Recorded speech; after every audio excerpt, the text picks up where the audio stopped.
Welcome to another deep dive. This time we're exploring Scientology. We're looking at excerpts from an academic journal article called Scientology, Sect, Science, or Scam. It's from a publication called Newman. We're really going to try to figure out what makes Scientology tick, its origins, its beliefs, the whole debate. It's a question a lot of people ask, right? Is it a genuine religion? Or some kind of science? Or is it, something else? Yeah, just to start, our source material talks about how Scientology got started. It's about the founder, L. Ron Hubbard. His background is pretty wild. He was a science fiction writer and a Navy veteran. It makes you wonder, right, how all that stuff from his life influenced how he came up with Dianetics, which of course later on turned into what we know as Scientology. Right, so it began as this modern science of mental health thing. You could just get rid of irrational fears and even physical problems. And the method, auditing. Can you give us a quick rundown of what that even is? Yeah, so auditing has a trained auditor, right? And they guide you through this process using a device called an e-meter. It's kind of like those lie detectors. It measures tiny electrical changes in your skin. Oh.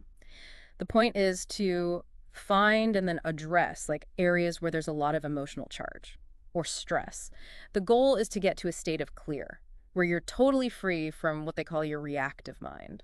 So when we talk about reactive mind, what does that even mean in Scientology? Well, in Scientology, the reactive mind is this hidden part of your subconscious, Yeah. It basically records all the bad stuff you experience, trauma, pain, anything that might be holding you back. Oh, so like baggage. Exactly. Unseen baggage we all carry around. Mhm. And they believe that auditing can unpack it and set you free from it. So it's like a deep mental and emotional cleansing. You could say that. Scientologists think that being clear has tons of benefits, like higher intelligence, more creativity, better emotions, even better physical health. Wow, so that's clear.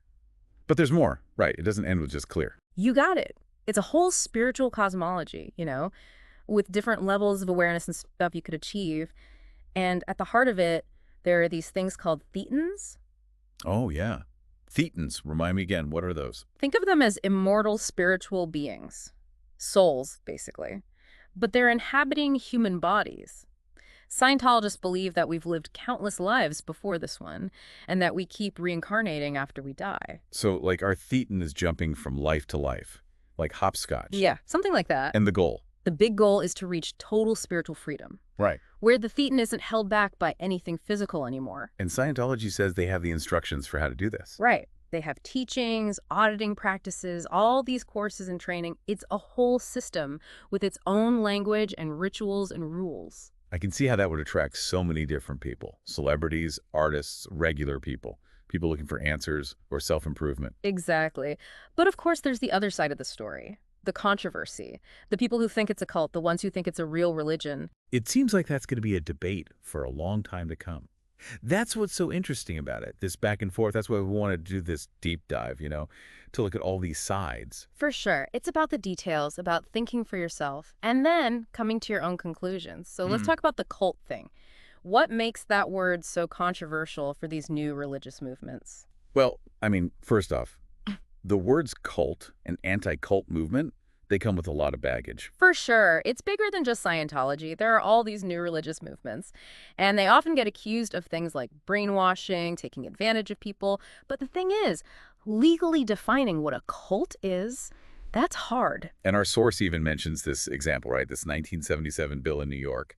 They were trying to make it illegal to promote a pseudo-religious cult. What happened there? It failed. Part of the reason was because the bill couldn't clearly define how to tell the difference between genuinely harmful groups and just people practicing their religion, even if it's, a little different. So it shows how tricky this whole thing is. How do we separate bad things from just believing what you want to believe? Have you ever, had a strong opinion about some group without really knowing what they believe? It's something to think about, for sure. It makes you realize how easy it is to jump to conclusions when all you have are labels and not enough information. And this whole labeling thing is even worse. When we look at how Scientology fought to be legally seen as a religion, especially with the IRS. Oh, yeah. Those legal battles, especially the fight over taxes, those were huge for Scientology. It made everyone ask, is this actually a religion or is it something else? And the fight went on forever. Right? The IRS first said no to giving them tax-exempt status. They said it was more like a business. Right. They said it was about making money, not about spirituality. They pointed to things like the fees they charge for auditing and courses. Then, In 1993, they changed their minds. They said Scientology was tax-exempt after all those years of fighting. Yeah, that was huge for the church. The IRS basically said that the church had proved that they were doing stuff for religious reasons, not just to make a profit, but you can imagine it caused a lot of controversy. Yeah, like some people probably saw it as a win for religious freedom, while others thought it was like some shady deal or something. Exactly, it led to all these conspiracy theories. But whether you agree with the decision or not, the IRS's decision had a huge impact on how people saw Scientology and on its legal status, not just in America, but everywhere. It's like that IRS decision was a turning point. Suddenly, it wasn't so easy to just say Scientology was a cult or a money grab. They had the government's approval. Kinda? Right, and that brings us to another interesting thing. Scientology's relationship with science. Hubbard always said he was creating a science, not a religion. He even wrote in his book, The Fundamentals of Thought, that you could scientifically prove every single thing in Scientology. But that's hard to square with, like the mystical parts, like reincarnation and that kind of stuff. Right. You gotta remember, Hubbard's idea of science might have been totally different from what we think of as science today. Remember the cultic milieu we talked about? Where things like astrology are seen as real science?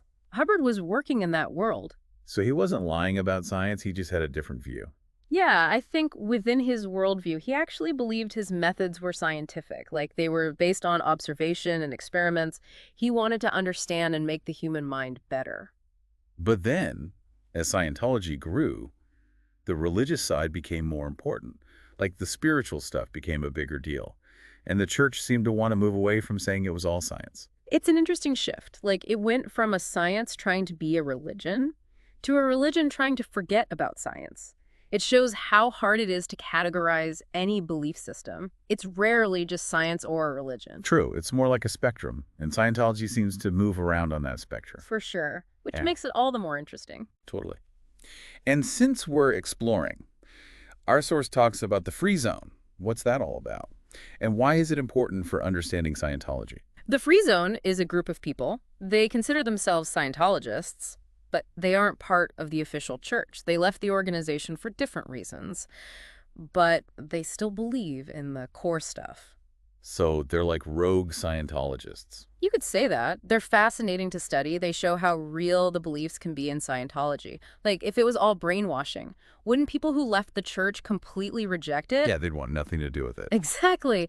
But that's not what happens. A lot of these free zone Scientologists hold on to the beliefs even tighter. It's like, for them, Scientology is this genuine personal search for truth. It might not be for everyone, but it clearly means a lot to them. That's why the free zone is so interesting. It challenges what we think about cults and brainwashing. It shows that belief can exist outside of any organization. It's all about individual belief and religious identity.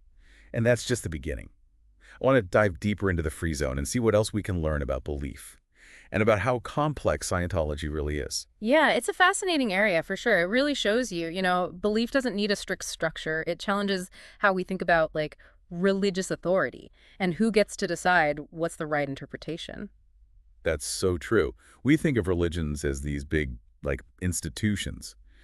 But the free zone shows us belief can be flexible, it can be personal, it can exist outside of any organization. Totally. It makes you think, like, who gets to say what true Scientology is? Is it the church with their official rules, or can individuals find their own way within the beliefs? It reminds me of, like, different branches of Christianity. They all have their own takes on the Bible. It's all about how you connect with the basic beliefs. That's a great comparison.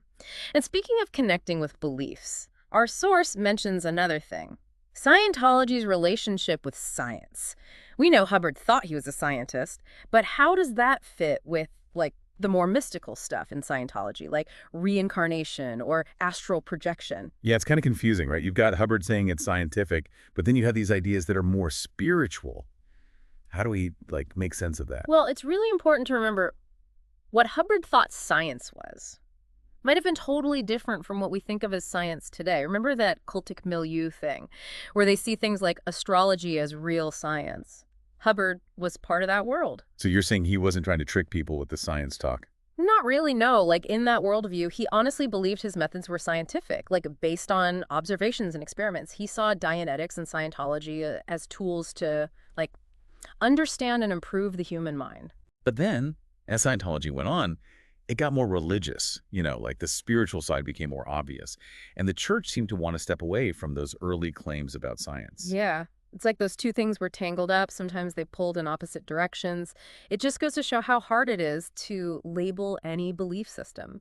It's not always a simple case of science or religion. No, it's more like a spectrum, right? With Oh, everything blending together. exactly. And Scientology seems to be all over that spectrum. That's what makes it so interesting, but also hard to, like, pin down. Totally.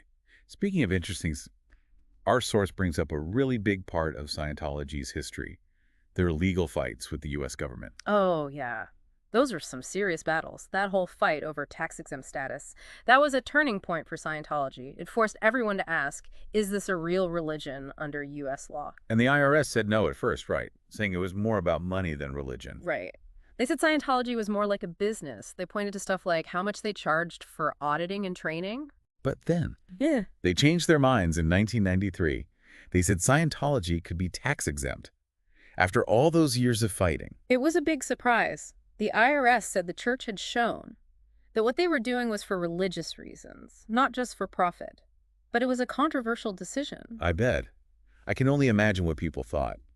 Both people who supported Scientology and those who didn't. Totally. Some people saw it as a win for religious freedom. Others thought it was like corruption or something. Yeah, like some backroom deal. Exactly. It definitely added to the whole conspiracy theory thing.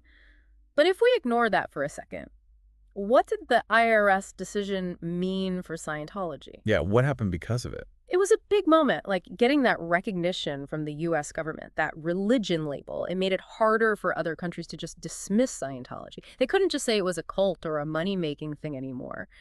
It gave Scientology a kind of legitimacy, even for people who didn't agree with everything they did. So it really changed how people saw them. Yeah, absolutely. And it shows how important this whole idea of religion is, like how we define it legally and socially. Those definitions are always changing. What's seen as weird today could be normal tomorrow.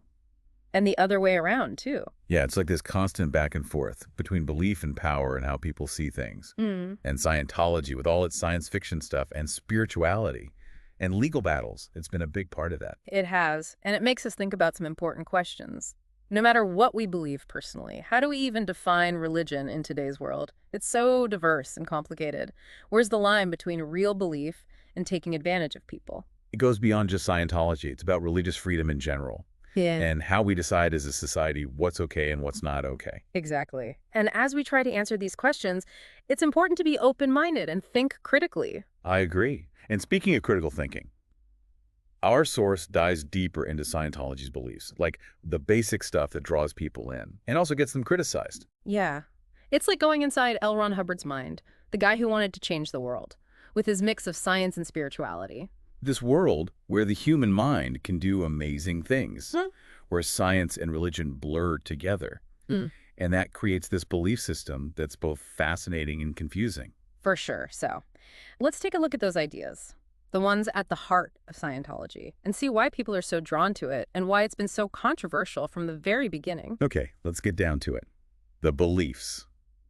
What are the core principles of Scientology? Well, one big idea is the reactive mind. They see it as this hidden part of your subconscious. It's basically keeping track of all the bad experiences you've had. So all the trauma, the pain, the tough emotions, just sitting there messing with us. Yeah, exactly. They call it baggage, invisible baggage we carry around. And the Scientology says they can help you unpack it, clear it out, get rid of its influence. And that's where auditing comes in. Precisely. It's like one-on-one counseling. A trained auditor takes you through these specific steps to help you identify and deal with that emotional baggage. And they use that e-meter thing, right, during the sessions. Right. The e-meter measures tiny electrical changes in your skin, which Scientologists believe show how you're reacting emotionally as you work through the auditing process. And a lot of people say the e-meter is just junk science. Yeah, it's definitely been controversial. How do Scientologists respond to that? They say it's crucial for auditing, that it helps them pinpoint those hidden traumas, the things that might be causing problems in someone's life. So the point of auditing is to become clear, like we talked about before, to be free from that reactive mind. Exactly. It's like a mental and emotional detox. You got it. Scientologists believe that being clear has all these benefits, like being smarter, more creative, having better control of your emotions, even being physically healthier. But clear is just one step, right? There's more to it. You're right. Scientology has this whole spiritual cosmology with different levels of awareness and abilities you can achieve, and it all comes back to the idea of thetans. Right, those immoral spiritual beings Yeah, living in human bodies. exactly. Can you remind us how thetans fit into the big picture of Scientology? Scientologists believe that we, as thetans, we've lived tons of lives before this one, and we'll keep reincarnating after we die. It's like we're on this giant cosmic journey. So it's not just about this life, but about progressing over many lifetimes. What's the ultimate goal of all this? The goal is to reach complete spiritual freedom, where our thetans are free from, like, the limits of the physical world. And Scientology claims to have the map for this journey. They do. They offer teachings, auditing, all sorts of courses and training. It's a whole system with its own language, rituals, ethical guidelines. It makes sense why it's attracted so many different kinds of people. Definitely. Celebrities, artists, regular folks, people searching for something, looking for personal growth. And of course, it's caused a lot of debate. It has. Some people think it's dangerous, a cult. Others think it's a legitimate religion with valuable things to offer. It's a complex issue. It- That's why we're doing this deep dive, to explore these thought-provoking things, to uncover the nuances, and to encourage you to think for yourself and come to your own conclusions. Exactly. It's about understanding, questioning what we think we know, and having a good conversation, even and maybe especially when it comes to things that make us uncomfortable. I like that. Speaking of uncomfortable things, Yeah. let's talk about this idea that Scientology is more about business than religion. Yeah, that's a big one. The Scientology as a money-making scheme argument, it's been around forever. Right. People point to things like how much they charge for auditing and training, their fancy organization, the celebrities who endorse it. Like, it's all about profit, not spiritual growth. It's true. Scientology has a very complex financial structure. There are fees for everything, auditing sessions, courses, different membership levels. It makes some people wonder, are they really trying to help people reach spiritual freedom? Or is it just a clever way to make money? Those are some tough questions. It's easy to be skeptical, especially when you hear about people spending tons of money to move up in Scientology. I know. And there have been accusations about, like, financial pressure, people feeling forced to donate a lot or buy expensive services. But then the church says those fees are just to cover the costs, like running a big organization, providing training, maintaining their buildings. Right. They compare it to other religions or groups that rely on donations or fees to operate. They say just because something costs money doesn't mean it's automatically bad. So it's complicated. There are good points on both sides. How do we, as critical thinkers, figure out what to believe? It's important to look at the evidence, to consider different perspectives, and to avoid making generalizations. Not every Scientologist is rich or being pressured to spend more than they can afford, and not every critic is prejudiced or misinformed. Right, it's about seeing the nuances. Exactly, and realizing that, like any religion or spiritual group, there are different levels of involvement, different financial commitments. Some people might dedicate their lives and all their money to Scientology.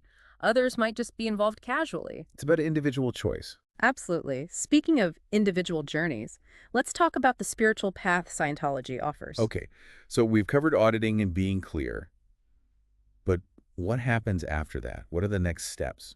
Well, Scientology believes that spiritual freedom, it's a gradual thing, a process of learning, self-discovery, spiritual growth. It's not just about reaching a destination, but about the journey itself. Right, and they have a structured framework for that journey with different levels of spiritual attainment. They call it the bridge to total freedom. It sounds pretty involved. Can you tell us about some of the main stages on this bridge? Sure, after clear, Scientologists can move on to the operating thetan levels, or OT levels. These levels are supposed to give you deeper insights into the universe and the potential of the thetan. So it's like going beyond the limits of the reactive mind Yeah. and tapping into a higher level of awareness. That's the idea. Each OT level is supposed to bring more understanding, abilities, and freedom from the material world. It sounds intense. It can be. And some former Scientologists have talked about how demanding those OT levels are. They say it can be really draining, emotionally and financially. It's another reminder.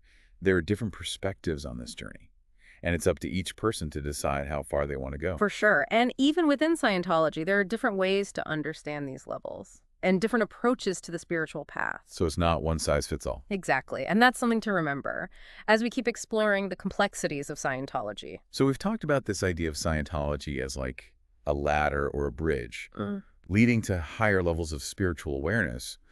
What are some of the beliefs or practices associated with those advanced levels, those operating thetan levels? Well, the specifics of the OT levels are pretty hush-hush in Scientology. You have to go through a certain number of courses and auditing levels Yeah. before you can even see the materials. Oh, wow. Like a secret club within a secret club? Kinda, yeah. But from what we know from ex-Scientologists and some documents that have leaked out, the OT levels get into some pretty esoteric stuff. Like what kind of esoteric stuff? For example, there's this idea that thetans, these immortal beings, they've been trapped in the physical universe for ages because of negative experiences or trauma that happened in past lives. This is like a cosmic drama unfolding across lifetimes. Yeah, exactly. And the OT levels are supposed to help you confront and overcome those past traumas, to liberate your thetan from those limitations, and to reach a higher state of spiritual awareness and power. Wow. That sounds like a journey, both exciting and maybe kind of scary. It could be. And it's important to remember, we only know so much. These are just interpretations based on limited information. Scientology says these teachings are profound and transformative. But as with anything, there are different perspectives, different ways to understand these concepts. Right. It's important to be critical, Right. especially with ideas that are outside of what we usually consider science or religion. Definitely. It's always a good idea to be careful, to ask questions, to get information from different sources before you form strong opinions or make big life decisions. That's good advice for anything, really, not just Scientology. But, stepping back for a second, we've talked a lot about the controversies and criticisms. What about the other side? What's appealing about Scientology? Why are people drawn to it? That's a good question. I think there are a few reasons. For some, it's the promise of personal growth, self-improvement. Scientology offers structure, a sense of purpose, tools for dealing with problems. Like a framework for understanding life. Exactly. For others, it's the community. Scientology has a strong sense of belonging. There's a shared language, goals. You feel like you're part of something bigger. That human need for connection. Absolutely. And for some, it's the spiritual side. The idea of being an immortal soul, the possibility of going beyond the physical world. These can be really powerful ideas, especially in a world that often feels so messed up. It offers hope. Exactly. And it's important to note, these reasons aren't mutually exclusive. Someone could be drawn to Scientology for all these reasons and more. It appeals to different parts of us. Right. It reminds us that to understand any belief system, especially one as complex as Scientology, you need empathy. You need to try to see things from other people's perspectives. To see how something that might seem weird to us could actually be meaningful to someone else. Exactly. And to talk about these things respectfully, even if we don't agree in the end. Well said. So as we wrap up this deep dive, let's go back to that main question. Is Scientology a religion, a science, a cult, a business, or something else entirely? It's a question that's caused so much debate, legal battles, arguments, and I don't think we can, or even should, try to give a definite answer. Remember about recognizing the complexity. Right. Scientology has elements of religion. It uses some of the language of science. And some people see its practices as cultic. It's a mix of different things. And maybe the label we give it isn't as important as understanding its impact, how it affects people's lives, and its place in the larger world of beliefs. I agree. What matters is that we learn from this, that we question what we think we know, and that we have respectful conversations about these complex topics, even the controversial ones. Couldn't have said it better myself. So thanks for joining us on this deep dive into Scientology. We hope it's made you curious, challenged your thinking, and maybe left you with even more questions and answers. Because that's what learning is all about. Being open to the unknown, exploring new ideas, and always keep learning. And hey, maybe this deep dive will inspire you to do some exploring of your own. There's so much out there to discover, so keep an open mind, keep asking questions, and keep diving deep. Until next time.